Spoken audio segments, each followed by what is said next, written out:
In my paper, I talk about the idea of community in teaching first-year composition. At the university where I teach, we have an initiative called Writing Across the Communities, which is a kind of update to our Writing Across the Curriculum program.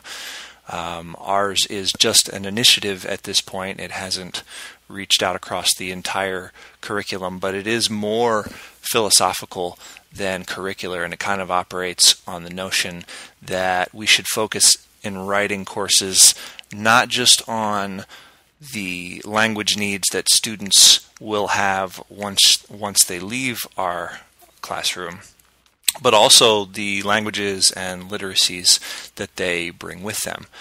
One of the ways that I've tried to use that in my own courses is by basing assignments on communities that students are already a part of. So they'll give presentations about communities that they're a part of. They'll base some of their writing assignments on these communities.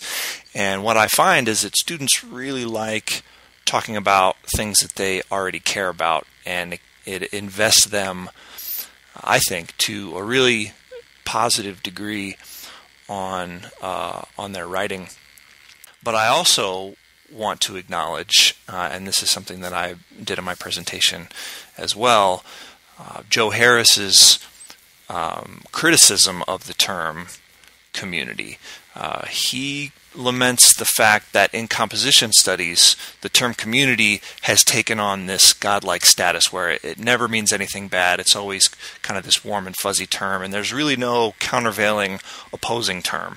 So I'm proposing that system could be that countervailing opposing term, and that's something we should bring into our classes as well, where we're not only using the term community to create community and to get students interested in the work that they're doing, but we should also point out how community, any community that you're involved in, can also act as a system that constricts thought, that acts in Kenneth Burke's terms as a deterministic screen, that can be not only a way of helping you see the world, but also can be a way of keeping you from seeing the world in certain ways.